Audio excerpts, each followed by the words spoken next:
something you didn't anticipate. My husband and I were saying, what is missing about Easter?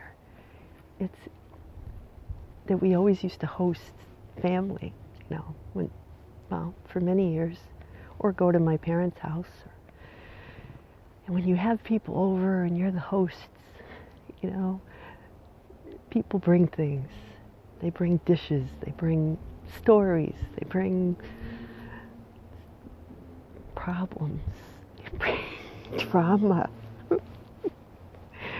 They bring, their appetites. They bring their attitudes. They bring their energies. And everybody sits around and all their energies combine, like at the Last Supper when they're all sitting around dipping bread together, Of course, you can't dip bread together these days. Still, it's not a good idea. So we're trying to figure out, speaking of hosting, are we going to have a graduation party? Like we had when my oldest son graduated. We're going to have a graduation. It's going to be at a ballpark outside in Hartford. But we're thinking, we'll leave the party thing up in the air because we don't know. We're still blindfolded, still coming out of the cave. It's bright, too bright.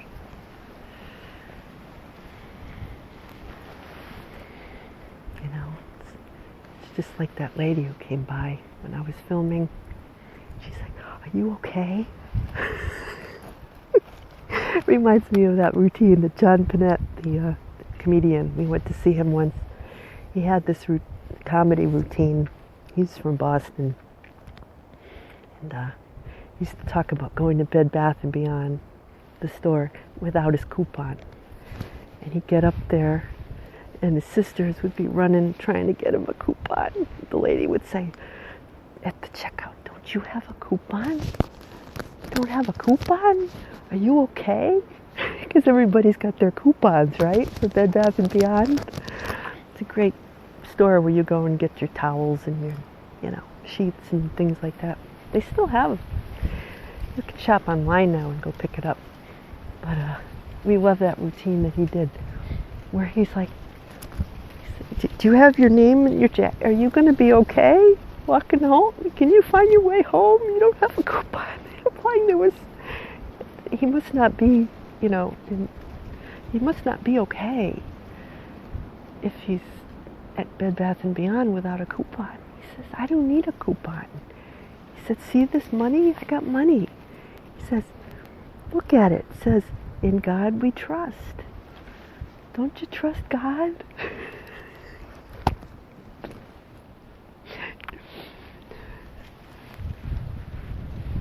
So there's something. Don't you trust God? You need a coupon? Of course, my husband, he's the king of the coupon. He wouldn't dream. If I didn't use a coupon at any place, he'd be like, "What? Why did you pay?" He wouldn't pay full price any time. But sometimes I think if I have lots of money, sure, I'm practical, I'll use a coupon, but if I have enough money, it's good to give back,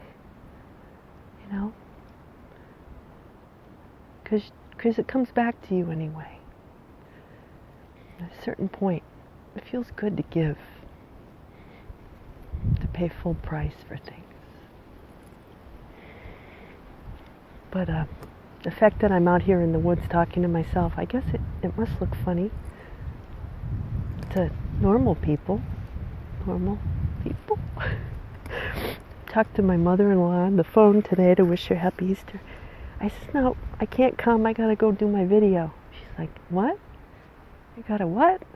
Because she was home watching the Catholic movie marathon and watching the Pope's Mass and on the Polish channel, the cable channel. We don't have cable anymore. But she said, "What? You gotta..."